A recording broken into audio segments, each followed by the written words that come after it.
अस्सलाम वालेकुम। मेरा नाम है दानिश मकसूद और आप देख रहे हैं मेरा YouTube channel Dawn news editorials. आज है 19 सितंबर 2020 और आज मैं आपसे डॉन का एडिटोरियल करा रहा हूँ उर्दू तर्जुमे के साथ, वो है सीलिंग स्कूल्स।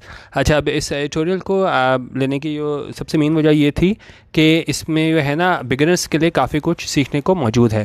कि जिस तरह मैंने ये नई सीरीज़ स्टार्ट की है न्यूज़पेपर रीडिंग फॉर बिगिनर्स, तो उस हवाले से मैंने एडिटोरियल दिया है। तो आज जितने भी 3 एडिटोरियल थे तो ये वाला सबसे इम्पॉर्टेंट नहीं है कंटेंट के लिहाज से, लेकिन ये इसलिए मैंने सेलेक्ट किया है कि इसको मैं जो है ख़ासतौर पर बिगिनर्स के लिए ज़्यादा डिटेल से मैं करा सकूं। बाकी आज शाम को या कल सुबह मैं दूसरी वीडियो शेयर करूंगा कि जो दूसरा इंपॉर्टेंट हमारे पास एडिटोरियल है तो उसको मैं डिस्कस करूंगा। आज वाला जो है ये स्पेशली बिगिनर्स के लिए है, ठीक है। अच्छा, सीलिंग स्कूल्स क्या है ये एडिटोरियल? ये बेसिकली इस हवाले से मैंने किया है कि दोबारा, जिस तरह आपको पता है कि स्कूल दोबारा खुले हैं इतने महीनों बाद, लेकिन उसके बाद भी जो है ना कि वहाँ पे कुछ स्कूल्स थे वहाँ पे क्या है खिलाफ वर्जी की जा रही थी, जो SOPs जो इन्होंने बनाए थे उसकी। तो उसके बाद जो है ना इन्होंने सील करना स्टार्ट कर दिए थे अथॉरिटी ने स्कूल्स को। तो उस वाले से उन्होंने बताया कि क्यों स्कूल्स जो हैं वो सील करना पड़े। अच्छा, इसको हम देख लेते हैं। उनका reopening educational institutes during the corona virus pandemic was never going to be easy. अच्छा, अब यहाँ पे रीओपनिंग क्या चीज़ है? अब जेरेंड आपने ज़रूर सुना होगा। जेरेंड हमारे पास होता है कि जब भी हम वर्ब के साथ ING फॉर्म लगा के उसे as a subject of a sentence या ऑब्जेक्ट ऑफ अ सेंटेंस या हम उसको as object of a preposition इस्तेमाल करते हैं तो वो हमारे पास जेरेंड कहलाता है। तो यहाँ पे रीओपनिंग हमारे पास क्या है? ये हमारे पास दोबारा खोलना। ये हमारे पास as subject of a sentence इस्तेमाल हुआ है वर्ब की ING form as subject of a sentence. तो ये रीओपनिंग यहाँ पे क्या है? जेरेंड है, ठीक है। और ये कह रहे हैं कि दोबारा खोलना एजुकेशनल इंस्टीट्यूट्स को, तालीमी जो इदारे हैं उन्हें, कब? During the corona virus pandemic के किस दौरान? कोरोना वायरस पेंडेमिक के दौरान was never going to be easy. तो उसने कहा वो कभी भी जो है वो नहीं होना था क्या आसान। ऑफ लेट का क्या मतलब होता है? रिसेंटली, यानी हाल ही में आप कहें। उसमें क्या हुआ है? The challenge for the authorities. Challenge क्या होता है कि जब आपको कोई एक बहुत बड़ा मसला दरपेश हो जाए ना, आपने उसका कोई हल निकालना हो, एक चैलेंज हो, तो उन्होंने कहा ये चैलेंज है, ये बहुत बड़ा मसला था अथॉरिटीज़ के लिए। और किसके लिए था? स्कूल टीचर्स के लिए। Has become even more difficult, वो बन गया है मज़ीद मुश्किल। Has become present perfect. As some schools and colleges have reported, as conjunction लगा के बता रहा है सम स्कूल्स एंड कॉलेजेस, कुछ स्कूल्स और कॉलेजेस ने क्या किया है? Have reported. फिर हमारे पास प्रेजेंट परफेक्ट है, ठीक है, यहाँ पे हैव रिपोर्टेड है। एक्टिव कोविड-19 केसेस, उन्होंने रिपोर्ट किए हैं एक्टिव कोविड-19 केसेस। और हैव बीन फाउंड, या वो पाए गए हैं क्या करते हुए? वायलेटिंग SOPs, यानी SOPs जो होते हैं स्टैंडर्ड ऑपरेटिंग प्रोसीजर्स, उसकी क्या है? खिलाफ वर्जी करते हुए। अच्छा, अब पहले इस सेंटेंस को हम पूरा देख लेते हैं, फिर मैं आपको इसमें जो टेंस इस्तेमाल हुए हैं वो आपको बताता हूँ। उन्होंने कहा दोबारा स्कूलों को खोलना कोरोना वायरस पेंडेमिक के दौरान वो कभी भी आसान नहीं होना था। हाल ही में जो चैलेंज था अथॉरिटीज़ के लिए, स्कूल टीचर्स के लिए, वो क्या बन चुका है? वो और ज़्यादा मज़ीद मुश्किल बन चुका हुआ है, क्योंकि कुछ स्कूल्स और कॉलेजेस जो हैं ना उन्होंने रिपोर्ट किया है कि जी हमारे पास एक्टिव कोविड-19 केसेस वहाँ पे मौजूद हैं जिन्हें ये वायरस लाहक है। और कुछ उन्होंने रिपोर्ट किया और कुछ स्कूलों को पाया गया है कि वो खिलाफ वर्जी कर रहे हैं स्टैंडर्ड ऑपरेटिंग प्रोसीजर्स जो गवर्नमेंट ने बनाए थे कि जी आपने ये फॉलो करना है फिर स्कूल खोलना है, तो वो खिलाफ वर्जी करते पाए गए हैं कुछ स्कूल्स। अच्छा, अब जो मेन जो टेंस इस्तेमाल हुए हैं इसमें अगर हम देखें, ये मैंने आपको बता दिया था हैज़ बिकम, ये हमारे पास प्रेजेंट परफेक्ट है, ठीक है, हैज़ के साथ वर्ब की थर्ड फॉर्म है। अच्छा, अब लेकिन इसमें प्रॉब्लम क्या है? प्रॉब्लम इसमें यह है कि इस सेंटेंस में आपने जो है ना वो ट्रू सब्जेक्ट को पहचानना है। आप देखें प्रॉब्लम क्या आती है न्यू कमर्स को, कि वो यहाँ अथॉरिटीज़ देखते हैं कि नहीं ये अथॉरिटीज़ ये हैं वो एक से ज़्यादा हैं, फिर यहाँ स्कूल टीचर्स देखते हैं, तो फिर वो गलती क्या करते हैं? हैज़ की जगह यहाँ पे हैव कर देते हैं कि जी ये चीज़ें इनके बारे में बात हो रही है तो एक से ज़्यादा हैं, हमारे पास प्लूरल सब्जेक्ट है तो यहाँ पे हम इसको हैव कर दो। लेकिन ट्रू सब्जेक्ट इस सेंटेंस का क्या है? ये है द चैलेंज, ठीक है। ये हमारे पास सब्जेक्ट है, ये फॉर है, हमारे पास फॉर क्या है? यहाँ पे प्रपोजिशन है। और ये अथॉरिटीज़ जो आ रहा है ना वो इसका ऑब्जेक्ट है प्रपोजिशन का, ठीक है। तो ये इससे मुंसलिक है। और जो ट्रू सब्जेक्ट है हमारे पास वो चैलेंज है, तो हम इसको ऐसे भी कह सकते हैं the challenge has become even more difficult. जब भी आप टेंस लगाएं तो फिर आप देख लें सब्जेक्ट वर्ब एग्री कर रहे हो, तो चैलेंज क्या है, चैलेंजेस की बात नहीं हो रही, एक चैलेंज की बात हो रही है, चैलेंज। और ये क्या है, has become even more difficult, ये बन चुका है मजीद मुश्किल, तो इसलिए यहाँ पे हमारे पास हैज़ आया है। और उसके बाद यहाँ पे अगर हैव रिपोर्टेड आप देखें, ये हमारे पास प्रेजेंट परफेक्ट है। और यहाँ पे तो देखें स्कूल्स एंड कॉलेजेस एक से ज़्यादा की बात हो रही थी, तो प्लूरल सब्जेक्ट था हमारे पास, तो इस वजह से हमारे पास यहाँ पे क्या है, हैव रिपोर्टेड आया है। तो ये यहाँ से आपको प्रेजेंट परफेक्ट हो जाएगा, कब आपने हैज़ लगाना है, कब हैव लगाना है। सिंगुलर सब्जेक्ट हैज़ के साथ वर्ब की third form, plural subject have के साथ वर्ब की थर्ड फॉर्म, किसके लिए, एक्टिव में प्रेजेंट परफेक्ट टेंस के लिए, ठीक है। और यहाँ पे अगर आप देखेंगे हैव बीन फाउंड, यानी कि वो पाए गए हैं, ये सेंटेंस ऊपर वाले हमारे पास एक्टिव में थे, और ये क्या है, ये हमारे पास पैसिव में है, ठीक है। हैव बीन के बाद हमारे पास वर्ब की थर्ड फॉर्म यूज़ हुई हुई है, तो मतलब ये कुछ नहीं कर रहे, स्कूल तो कुछ नहीं कर रहे थे ना, तो उनको पाया गया, किसी दूसरे ने आके देखा होगा, पाया गया कि जी वो जो हैं वो क्या कर रहे थे, खिलाफवर्जी कर रहे थे SOPs की। तो ये हमारे पास क्या है, प्रेजेंट परफेक्ट का पैसिव है, ये भी प्रेजेंट परफेक्ट, ये भी प्रेजेंट परफेक्ट, और ये हमारे पास क्या है, प्रेजेंट परफेक्ट का पैसिव, ठीक है। आगे देखते हैं। सम स्कूल्स वर सील्ड, कुछ स्कूल जो हैं वो सील कर दिए गए थे इन कराची। इसके बाद फिर आप देखें वर्ब के बाद वर्ब की थर्ड फॉर्म यूज़ हुई हुई है, मैंने आपको एक सिंपल फार्मूला बताया हुआ है, is, am, are, was, were, be, being, been. इसके बाद जब भी वर्ब की थर्ड फॉर्म आ जाएगी तो बगैर देखे आपको पता होना चाहिए कि ये सेंटेंस जो है वो पैसिव का है। वर्ब के बाद थर्ड फॉर्म, सेंटेंस जो है ना वो क्या है, पैसिव का। अब सम स्कूल्स वर सील्ड इन कराची, अब स्कूल्स ने खुद तो कुछ नहीं किया ना, वो तो वहीं मौजूद थे, किसी दूसरे ने अथॉरिटी ने आके उन्हें सील किया ना, तो क्या है, इन्हें सील किया गया स्कूल्स को, ये क्या है, पैसिव में।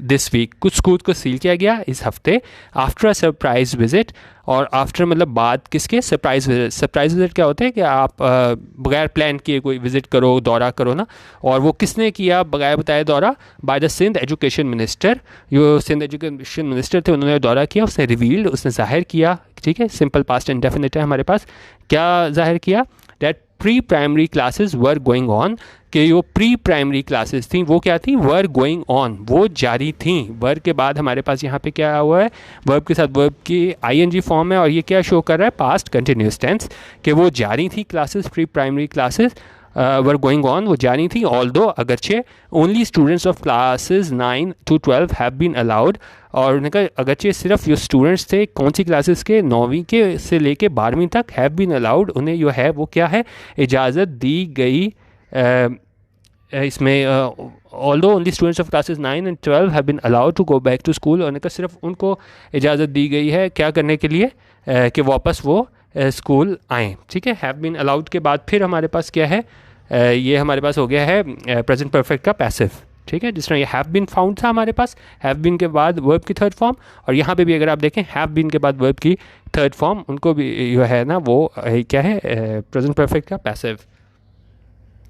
इन फैक्ट दर हकीकत, इन व्यू ऑफ SOP वायलेशंस, ये जो है SOP वायलेशंस, इसके तनाजुर में नतीजे में क्या था, the minister on Friday, minister जो थे फ्राइडे, उन्होंने क्या किया, अनाउंस्ड अ वीक्स डिले, उसने ऐलान कर दिया एक हफ्ते के ताख़ीर का, इन the resumption of classes. Resumption क्या होता है, किसी चीज़ का दोबारा शुरू होना, जिस तरह खाने के वक्फे के बाद क्रिकेट का मैच दोबारा रिज्यूम होता है ना, दोबारा शुरू होता है, इसी तरह in the resumption of classes, दोबारा शुरू होना क्लासेस, कौन सी classes, 6 to 8 in the province, ठीक है। उस हवाले से कि जी जो मिनिस्टर ने ऐलान कर दिया ताख़ीर का एक हफ़्ते की, कि जो क्लासेस दोबारा शुरू होनी थी 6ठी क्लास से लेके 8वीं क्लास तक की जो थी ना क्लासेस इन द प्रोविंस, सूबे में, तो उसमें उसने एक हफ़्ते की ताख़ीर का ऐलान कर दिया।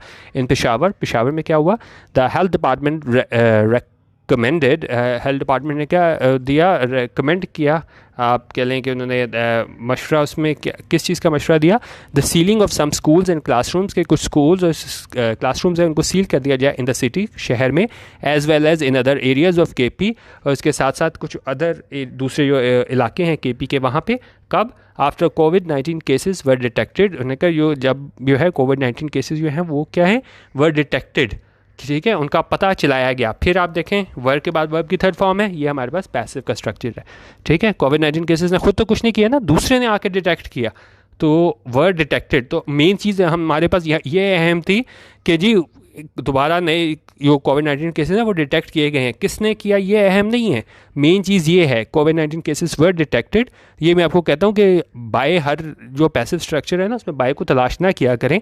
मेन चीज़ जब ये डिस्कस हो गई है 19 केसेस कोविड-19 केसेस वर डिटेक्टेड, तो मेन चीज़ ये है कि ये डिटेक्ट हुए हैं केसेस। किसने डिटेक्ट किए ये अहम नहीं है, और लेकिन ये आपको पता होना चाहिए ये हमारे पास क्या है, पैसिव का स्ट्रक्चर है। और कहाँ पे ये डिटेक्ट हुए हैं, अमंग स्टूडेंट्स एंड स्टाफ के स्टूडेंट्स और स्टाफ में जो है ना वो कोविड-19 केसेस जो हैं वो डिटेक्ट हुए हैं। Several private schools were also sealed, कुछ प्राइवेट स्कूल्स जो थे ना काफ़ी वर ऑल्सो सील्ड, उन्हें भी सील कर दिया गया। क्या करने के लिए, for violating S O Ps को की खिलाफवर्जी करने पे है ना वो स्कूल्स को, काफ़ी स्कूल्स को सील कर दिया गया। दोबारा आप देखें यहाँ पे हमारे पास क्या आ रहा है, वर सील्ड, वर ऑल्सो सील्ड, तो ये भी वर सील्ड हमारे पास क्या है, पास्ट इंडेफिनिट का पैसिव है। इस्लामाबाद टू, और इस्लामाबाद में भी क्या हुआ, some students and staff tested positive, और कुछ स्टूडेंट्स और स्टाफ थे उन्होंने क्या किया, टेस्टेड पॉजिटिव, यानी कि वो भी इसका शिकार हुए इस वायरस का। रिसर्च इंडिकेटिंग, उन्होंने कहा जो रिसर्च थी वो इंडिकेटिंग, वो इशारा कर रही थी, ठीक है, विद रिसर्च इंडिकेटिंग, जब उन्होंने कहा जब रिसर्च ये जाहिर कर रही है क्या चीज़, लो रिस्क टू चिल्ड्रन, के जो चिल्ड्रन हैं, बच्चे हैं, उनको ज़्यादा रिस्क नहीं है इस बीमारी से। It was important for schools, उन्होंने कहा ये अहम था स्कूल्स के लिए, टू बी री ओपन, कि वो दोबारा खोल दिए जाएँ, ठीक है, आफ्टर प्रोलॉन्ग डिस्ट्रप्शन। डिस्ट्रप्शन क्या होता है, किसी चीज़ की ताख़ीर, तो जो आफ्टर प्रोलॉन्ग डिस्ट्रप्शन यानी कि बहुत देर लंबा अरसा जो है ना वो क्या हुई थी, डिस्ट्रप्शन हुआ था, खलल हुआ था पढ़ाई में, तो उन्होंने कहा ये अहम था स्कूल्स के लिए कि वो दोबारा खोल दिए जाएँ, ठीक है। ये भी हमारे पास क्या है, बी के बाद हमारे पास वर्ब की थर्ड फॉर्म यूज़ हुई है, तो ये क्या है हमारे पास पैसिव का स्ट्रक्चर है। स्टूडेंट्स हैव सफ़र ट्रमेंडसली, उनका स्टूडेंट्स ने भी सफ़र किया है, क्या चीज़, ट्रमेंडसली, बहुत ज़्यादा, किस कब, ड्यूरिंग द लॉकडाउन के दौरान, एंड द गवर्नमेंट्स डिसीजन, और जो गवर्नमेंट का फैसला था, टू रीओपन एजुकेशनल इंस्टीट्यूट्स, के दोबारा खोल दिए जाएँ educational institutes, as national tally होता है नंबर, कि नेशनल टैली थी यानी कि कितने लोगों को ये कोरोना वायरस का मर्ज लाहक है, वायरस का वो शिकार है, ऑफ ओवरऑल केसेस, जो ओवरऑल केसेस की टैली थी, तादाद थी, लोअर्ड, वो तादाद क्या थी, लोअर थी यानी कम थी, was a pragmatic step. Pragmatic होता है कि dealing with things sensibly and realistically, जब आप कोई काम जो है ना वो बड़ा सोच समझ के करो ना, तो आप उसको हम कहते हैं कि जी आपने क्या प्रेगमेटिक स्टेप लिया है। तो उन्होंने कहा ये गवर्नमेंट का डिसीजन था कि दोबारा जो तालीमी इदारे हैं वो खोल दिए जाएँ, कि क्योंकि किस बेस पे उन्होंने फैसला किया था कि जो नेशनल टैली थी, जो तादाद थी उन केसेस की, ओवरऑल केसेस की जिन्हें ये वायरस लाहक था, वो क्या लोअर थी, कम थी, वॉज अ प्रेगमेटिक, वो बड़ा सोच समझ के लिया गया फैसला था, प्रेगमेटिक स्टेप था, किसकी जानिब से, टुवर्ड्स नॉर्मलसी, कि दोबारा नॉर्मल कंडीशन हो जाए, उसकी जानिब बड़ा सोच समझ के वो फैसला जो है ना वो लिया गया था। But threat from covid at this institutes is ever present, लेकिन उनका जो थ्रेट है, जो ख़तरा है कोविड-19 से इन इंस्टीट्यूट्स में, इज़ एवर प्रेजेंट, वो हमेशा मौजूद है। Schools can be super spreading venues, उनका स्कूल हो सकते हैं क्या चीज़, सुपर स्प्रेडिंग वेन्यूज़, के मतलब कि वो बहुत ज़्यादा स्प्रेड करेंगे, फैलाएंगे ये वायरस, ठीक है। तो उन्होंने कहा ये क्या हो सकते हैं, super spreading venues, and although the risk to young people is comparatively low, और उन्होंने कहा देखा जाए अगरचे ये रिस्क है, ख़तरा है ये यंग पीपल को, जवान लोगों को जो ख़तरा है वो क्या है, इज़ कंपैरेटिवली लो, वो निस्बतन जो है वो कम है। स्टूडेंट्स कैन ट्रांसमिट कोविड-19 to vulnerable people in their communities and households, लेकिन उनका स्टूडेंट जो हैं वो क्या कर सकते हैं, ट्रांसमिट कर सकते हैं। ट्रांसमिट क्या करते हैं, एक से दूसरे शख्स को लगता है ना, जिस तरह वायरस होता है वो कंटेजियस होता है, एक से दूसरे को लगता है, तो वो आप क्या कर रहे होते हो, ट्रांसमिट कर रहे होते हो एक से दूसरे शख्स को ये वायरस। होने का स्टूडेंट्स जो हैं, जो तालिब इल्म हैं, वो ट्रांसमिट कर सकते हैं, मुंतकिल कर सकते हैं क्या चीज़, कोविड-19, किसे कर सकते हैं, to vulnerable people. Vulnerable people क्या होते हैं, जो ज़्यादा ख़तरे का शिकार होते हैं, जिस तरह बूढ़े लोग हैं, वो ज़्यादा चांस होता है कि वो ये वायरस कॉन्ट्रैक्ट कर लेंगे। तो उन्होंने कहा ये स्टूडेंट्स जो हैं, तालिब इल्म हैं, वो मुंतकिल कर सकते हैं ये कोविड-19 किसे, वल्नरेबल पीपल को, जिसमें ज़्यादातर जो बूढ़े लोग वगैरह शामिल हैं, इन their communities and house hold, जो उनकी कम्युनिटी और हाउस होल्ड में, घर के में और घर के आसपास जो लोग हैं, तो उसमें ये स्टूडेंट्स हैं वो मुंतकिल कर सकते हैं ये वायरस। अच्छा अब इसमें एक चीज़ रह गई थी, ये चीज़ किधर गई, यहाँ पे स्टूडेंट्स कैन ट्रांसमिट कोविड-19। तो ये स्टूडेंट्स हमारे पास है और उसके बाद क्या लिखा हुआ है, कैन है हमारे पास मॉडल ऑक्सिलरी वर्ब, और ये इसके बाद हमेशा वर्ब की थर्ड फॉर्म होती है। ट्रांसमिट जो है ना वो हमारे पास यहाँ पे है वर्ब की फर्स्ट फॉर्म, ठीक है। स्टूडेंट्स कैन ट्रांसमिट, तो स्टूडेंट सब्जेक्ट हो गया, कैन ट्रांसमिट इसका जो है वो वर्ब हो गया मॉडल ऑक्सिलरी वर्ब, ठीक है। और हमारे पास जो कैन है मॉडल ऑक्सिलरी वर्ब, इसके बाद हमेशा वर्ब की फर्स्ट फॉर्म आएगी ट्रांसमिट, ठीक है। मतलब कोई भी मॉडल ऑक्सिलरी वर्ब हो, सिर्फ ट्रांसमिट नहीं, कोई भी वर्ब आएगी मॉडल ऑक्सिलरी के बाद, कैन हो, कुड हो, माइट हो, वुड हो, तो उसके बाद हमेशा वर्ब की फर्स्ट फॉर्म आएगी। अच्छा, इन्होंने कहा the government wishes to control the spread of the virus. इन्होंने कहा अगर गवर्नमेंट चाहती है क्या करना, किस कंट्रोल करे, महदूद करे किस चीज़ को, स्प्रेड ऑफ द वायरस के फैलाव को। और यहाँ पे हमारे पास क्या है, गवर्नमेंट हमारे पास सब्जेक्ट हो गया और विशेज़ है हमारे पास। जब भी हम प्रेजेंट इंडेफिनिट की बात करते हैं तो हम क्या करते हैं, जब भी हमारे पास सिंगुलर सब्जेक्ट हो तो हम उसके साथ एस या ई एस का इजाफा करते हैं। तो यहाँ भी यही हुआ है, गवर्नमेंट हमारे पास सिंगुलर सब्जेक्ट है और यहाँ पे विश नहीं आया, यहाँ पे विशेज़ आया है क्योंकि ये सिंगुलर सब्जेक्ट था, तो उसके साथ हमने एस या ई एस का इजाफा करना होता है प्रेजेंट इंडेफिनिट में। तो if the government wishes to control the spread of the virus, अगर गवर्नमेंट जो है ना वो चाहती है कंट्रोल करना, महदूद करना इस वायरस के फैलाव को, with the success it demonstrated, उस कामयाबी के साथ जो उसने क्या की, डेमॉन्स्ट्रेटेड, जो ज़ाहिर की इन रीसेंट मंथ्स और हालिया महीनों में जो दिखाई है, अगर वो वैसा करना चाहती है, it must tackle the presence of covid cases in schools proactively. उन्होंने कहा उसको मज़ीद ज़रूर क्या टैकल करना चाहिए, उससे निपटना चाहिए कि जो प्रेजेंस है, मौजूदगी है कोविड-19 केसेस की, कहाँ पे, स्कूल्स में, प्रोएक्टिवली, ठीक है। प्रोएक्टिवली मैं आपको पहले एग्जांपल से बताता हूँ।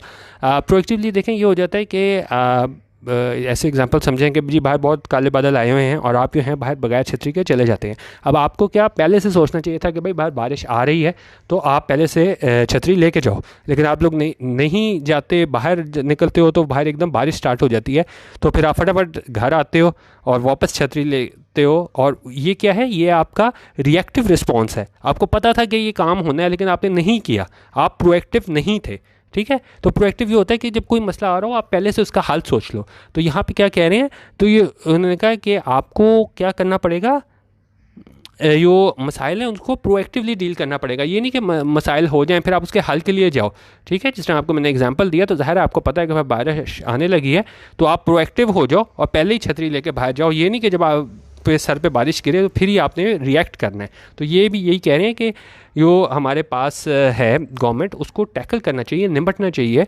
इन जो मौजूदगी है कोविड-19 केसेस की स्कूल्स में, उनको प्रोएक्टिवली देखना चाहिए। ये नहीं कि जब एक दफ़ा पानी सर से गुजर जाए फिर आप उस मसले के हल के लिए जाओ, ठीक है। अच्छा, इसमें दोबारा आप देखें, मस्ट हमारे पास मॉडल ऑक्सिलरी वर्ब है, जिस तरह मैंने आपको ऊपर बताया है कि मॉडल ऑक्सिलरी वर्ब के बाद हमेशा वर्ब की फर्स्ट फॉर्म आएगी, तो यहाँ टैकल जो है ना वर्ब की फर्स्ट फॉर्म यूज़ हुई है। अच्छा, this can only be possible if testing is increase. उन्होंने कहा ये सिर्फ तभी पॉसिबल हो सकता है अगर टेस्टिंग को जो है ना वो इंक्रीज़ कर दिया जाए। यहाँ पे इस के बाद वर्ब की थर्ड फॉर्म यूज़ हुई है, तो ये भी हमारे पास क्या है, पैसिव का स्ट्रक्चर है, ठीक है। और ये हमारे पास क्या है, प्रेजेंट इंडेफिनिट का पैसिव है। अच्छा, उसके बाद हम आगे देख लेते हैं। At present we have just about crossed daily testing total of 33,000। उन्होंने कहा इस वक्त मौजूदा हालत दौर में हम क्या है, हमने सिर्फ we have just about crossed, हमने सिर्फ क्रॉस किया है ये डेली टेस्टिंग हम कर रहे हैं कोरोना की, वो टोटल हमारे पास टैली क्या है 33,000 की। फिर हमारे पास हैव यूज़ हुआ है और हैव और क्रॉस जो है ना वो क्या है, इसकी वर्ब है और वी हमारे पास इसका सब्जेक्ट है। तो हैव क्रॉस किया है, प्रेजेंट परफेक्ट है, वी जो है ना वो, तो इस वजह से वी की वजह से हैव आया है, ठीक है। प्लूरल सब्जेक्ट के साथ हमारे पास क्या आता है, हैव यूज़ होता है, ठीक है। उन्होंने कहा ये टैली है वो 33,000 पे चली गई है, a figure which is far too low when we consider around the same number of test work carried out during the peak of the pandemic when the country was in lockdown. उन्होंने कहा ये figure ये आया है 33,000 का, ये क्या है, बहुत थोड़ा है। अगर हम ये सोचें कि इसी time that around the same number of tests were carried out during the peak of the pandemic when the country was in lockdown। उन्होंने कहा अगर हम ये देखें कि जो सेम नंबर ऑफ टेस्ट है वो वर्क क्या थे, कैरिड आउट, वो किए जा रहे थे। कैरिड आउट होता है कोई काम करना, कब किए जा रहे थे, ये during the peak of the pandemic. Peak of the pandemic जब सबसे ज़्यादा केसेस रिपोर्ट हो रहे थे, पीक होता है ना पहाड़ की चोटी बिल्कुल सबसे ऊपर, यानी कि जब सबसे ज़्यादा ये केसेस रिपोर्ट हो रहे थे, तो उन्होंने कहा उस टाइम भी जो है ना जो है वो same cases, number of cases जो है ना वो टेस्ट किए जा रहे थे जब बिल्कुल पीक पे था पेंडेमिक और कंट्री क्या था, वो लॉकडाउन में था।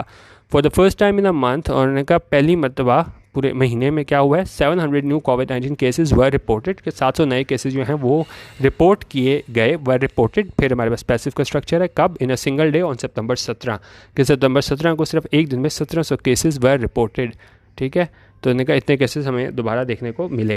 To protect vulnerable citizens and health care workers, और उनका प्रोटेक्ट करने के लिए, हिफाजत करने के लिए ऐसे सिटीजन्स को जो वल्नरेबल हैं, जो ज़्यादा इनको ख़तरा है कि उनको ये वायरस का वो शिकार हो जाएंगे, एंड हेल्थ केयर वर्कर्स, और हेल्थ केयर वर्कर्स जो हैं, ठीक है, उनकी बचाने के लिए, who have made tremendous sacrifices, जिन्होंने बहुत ज़्यादा क्या सेक्रीफाइसेस की हैं, कुर्बानियाँ दी हैं इन दिस क्राइसिस, इस सारे आप कह लें बहरान में बहुत ज़्यादा कुर्बानियाँ दी हैं। Testing must be increase, testing को लाजमी क्या है, बढ़ाना ही चाहिए, मस्ट बी इंक्रीज। ये हमारे पास क्या यूज़ हुआ है, मॉडल ऑक्सिलरी वर्ब है मस्ट, ठीक है। उसके बाद आपको पता है कि हमारे पास वर्ब की फ़र्स्ट फॉर्म आती है, तो यहाँ पे हमने बी यूज़ की है, वो बी की फ़र्स्ट फॉर्म। तो ये भी हमने जो एक्टिव में हमारा स्ट्रक्चर होता है कि मॉडल ऑक्सिलरी वर्ब के बाद वर्ब की फ़र्स्ट फॉर्म, ये पूरा हो गया। और लेकिन यहाँ पे हमने जब पैसिव में इस्तेमाल की है तो उसका ये फार्मूला होता है हमारे पास कि वर्ब की थर्ड फॉर्म लाजमी यूज़ होती है पैसिव में, तो मस्ट बी इंक्रीज्ड है। जब भी मॉडल ऑक्सिलरी का हमने पैसिव बनाना होता है तो आपको पता है कि वर्ब की थर्ड फॉर्म लाजमी यूज़ होती है। तो यहाँ से आप देख सकते हैं पहली वो कंडीशन भी पूरी हो गई कि मॉडल ऑक्सिलरी के साथ वर्ब की फर्स्ट फॉर्म होनी है, और यहाँ पे इंक्रीज जो है ना वो हमारे पास past participle form of the verb है, ठीक है। एंड रैंडम सैम्पलिंग कंडक्टेड, और जो रैंडम सैम्पलिंग जो है वो कंडक्टेड इन स्कूल, जो की जाती है स्कूल्स में, so that the chances of a second wave can be minimize. उन्हें कहा टेस्टिंग जो है उसको बढ़ाना चाहिए, और रैंडम सैम्पलिंग जो है ना वो जो स्कूल में की and random sampling conducted in school, जो वहाँ पे स्कूल्स में की जाती है, सो उसको भी उन्होंने कहा बढ़ाना चाहिए। और रैंडम सैम्पलिंग क्या है कि आप रैंडमली किसी को कर लो ना, क्योंकि ज़ाहिर आप सारों को तो टेस्ट कर नहीं सकते। तो रैंडम सैम्पलिंग ये होता है कि जिस तरह 100 लोग हैं तो आप उसमें से 20 लोग पकड़ लेते हो कि भाई इन पे जो है ना हम टेस्ट करते हैं, इसको हम बोलते हैं रैंडम सैम्पलिंग। तो उन्होंने कहा रैंडम सैम्पलिंग जो है कहाँ पे की जा रही है, स्कूल्स में, तो उसको भी बढ़ाना चाहिए ताकि क्या हो, सो that the chances of second wave की जो दूसरी लहर है इस वायरस की कैन बी मिनिमाइज, उसे जो है वो कम से कम रखा जाए, ठीक है। यहाँ भी आप देखें मैंने आपको मॉडल ऑक्सिलरी का पैसिव बताया था, कैन हमारे पास मॉडल ऑक्सिलरी वर्ब है, फिर उसके बाद हम यहाँ पे हमने बी वर्ब की फर्स्ट फॉर्म यूज़ की है, और यहाँ पे हम पैसिव में इस्तेमाल कर रहे हैं, तो यहाँ पे हमारे पास मिनिमाइज्ड क्या है, वर्ब की थर्ड फॉर्म है। तो हमारे पास दोनों चीज़ें पूरी हो जाती हैं, कैन बी मिनिमाइज्ड, ठीक है। ये इसके बाद वर्ब की फर्स्ट फॉर्म भी आ गई, और यहाँ पे हमारे पास इसकी वर्ब की थर्ड फॉर्म आ गई है। अनलेस डैट इज़ डन, अगर तब तक जब तक ये होता है, all efforts would have been of no use, उन्होंने कहा दूसरी सारी एफर्ट्स जो है ना वो किसी काम की नहीं होंगी जब तक ये क्या है, ये चीज़ नहीं होती कि हम जो टेस्टिंग है उसको बढ़ाएं और ये रैंडम सैम्पलिंग है ना स्कूल्स में हम वो करें। तो उन्होंने कहा जब तक ये काम नहीं होते तो ये दूसरी लहर है ना तो हम उससे मिनिमाइज उसको नहीं कर सकते। तो मेन चीज़ क्या है कि हमने टेस्टिंग को भी बढ़ाना है और जो रैंडम सैम्पलिंग स्कूल में करनी है उसको भी बढ़ाना है, ठीक है। तो ये बेसिकली आज का एडिटोरियल था। मैं आपको दूसरी वीडियो भी बनाऊंगा, इसमें देखें टॉपिक वाइज कुछ नहीं है आपको लिखने के लिए, इसमें आपको काफ़ी स्ट्रक्चर मिले, आपको खासतौर पर पैसिव का स्ट्रक्चर देखने के लिए वर्ब के साथ वर्ब की थर्ड फॉर्म मिली, फिर मॉडल ऑक्सिलरी के साथ आपको वर्ब की थर्ड फॉर्म देखने को मिली। तो पैसिव के लिहाज से काफ़ी अच्छा एडिटोरियल था, तो इसको आप ज़रूर पढ़िएगा, खासतौर पर बिगिनर्स, तो उन लोगों के लिए ही ये मैंने बनाया था। तो आज वीडियो भी देखें आप, 23 मिनट की हो गई है, तो आप इसमें अपनी राय भी दे दिया करें, ठीक है, क्योंकि रोज़ वैसे मैं जो समरी टाइप वीडियोस थी वो 12-13 मिनट तक ले आया था, लेकिन ये मेरी कोशिश होती है जो बिगिनर्स के लिए बनाऊं तो उसको थोड़ा जो है ना टाइम उसका इंक्रीज़ कर दूं। तो आज भी मैं इसका थोड़ा इंक्रीज़ किया था, तो ये आप देख लीजिएगा, ठीक है। बाकी जो इंपॉर्टेंट आज का एडिटोरियल है वो मैं आपको बता दूं, सबसे इंपॉर्टेंट जो है ना जिसमें काफ़ी अच्छे इन्होंने स्टैट्स भी दिए हुए हैं, काफ़ी आपका इंपॉर्टेंट है, वो है रीजनल ट्रेड। तो ये मैं आपको ज़रूर कराऊँगा, ठीक है। ये मैंने इसकी वोकेबलरी मार्क कर ली थी। अच्छा, ये आप लोग जो पूछते हैं ना कि जी ये वोकेबलरी मार्क की हुई है, ये डिक्शनरी ऑनलाइन ये नहीं है जी, ये मेरे ये अपने नोट्स होते हैं, ये मैं आपसे शेयर करता हूँ। फॉक्सिट PDF में मैंने इसको एज अ कमेंट जो है मैं लिखता हूँ एडिट करके वहाँ से डिक्शनरी से, तो आप भी ये लोग काम कर सकते हैं, ये खुद लिखे होते हैं। क्योंकि देखें प्रॉब्लम ये होती है कि आप किसी एक लफ्ज़ का मतलब अगर देखते हैं ना कॉन्टेक्स्ट से नहीं देखते, आपको पार्ट्स ऑफ स्पीच का नहीं पता होता, तो मैंने बहुत दफ़ा ये देखा है कि लोग एक सेंटेंस वर्ड पकड़ते हैं और उसको सर्च करते हैं डिक्शनरी में, लेकिन वो किस कॉन्टेक्स्ट में इस्तेमाल हुआ है वो नहीं देखते, पार्ट्स ऑफ स्पीच नहीं चेक करते। तो एक तो आप पार्ट्स ऑफ स्पीच लाजमी चेक किया करें कि जी न्यूज़पेपर में कौन सा पार्ट्स ऑफ स्पीच है, और जो हम मीनिंग में पार्ट्स ऑफ स्पीच देख रहे हैं वो कौन सा देख रहे हैं, क्योंकि वहाँ पे अगर आप अलग देख लें और मीनिंग में आप अलग देख लें तो बिल्कुल उसका मतलब ही बदल जाता है। तो इसलिए है ना, मैं पहले मेरा था कि वोकैबलरी की सीरीज़ भी स्टार्ट करूँ, तो वो जब भी मैं करूँगा तो मैं इसी तरह करूँगा, सेंटेंसेस लेके कॉन्टेक्स्ट लेके हम चलेंगे। क्योंकि अगर हम सिर्फ मीनिंग्स बनाए हैं ना, और फिर आपको उस तरह सही समझ नहीं आएगी। सिर्फ मीनिंग से कोई फ़ायदा नहीं होता। अगर आपने वाकई अपनी वोकैबलरी बेहतर करनी है तो उसको साथ आपको सेंटेंसेस भी किस तरह वो एडिटोरियल में इस्तेमाल हुए हैं वो भी पता होने चाहिए। तो ये एडिटोरियल था। बाकी मैं आज शाम या कल सुबह दूसरी वीडियो बनाऊँगा, ये इसकी समरी मैं आपको करवाऊँगा। एक हमारे पास है BIT फायर्स, आज का एक और एडिटोरियल था, और दूसरा हमारे पास एक ये है, ये काफ़ी अहम है, रीजनल ट्रेड। तो इसको आप ज़रूर एक दफ़ा पढ़ लीजिएगा, फिर मैं जब आपको कराऊंगा तो आपको थोड़ा बेहतर लगेगा। तो बाकी वो भी कमेंट आपने करना हो तो ज़रूर बताया करें, और किस तरीके से बेहतर कर सकता हूँ ये इस चैनल को, तो वो भी ज़रूर बताया करें। क्योंकि आज तक मैंने कभी किसी का कमेंट डिलीट नहीं किया, क्योंकि इंसान अपनी गलतियों से सीखता है। तो ना कभी मैंने क्लेम किया है कि जी ये बिल्कुल परफेक्ट है। कोई गलती हो जाए, बोलने में गलती हो जाए, कहने में गलती हो जाए, तो जो मर्ज़ी आप मेंशन करना चाहें तो आप इसमें कमेंट में मेंशन कर सकते हैं। वीडियो देखने का बहुत शुक्रिया। अल्लाह हाफ़िज़ और पाकिस्तान जिंदाबाद।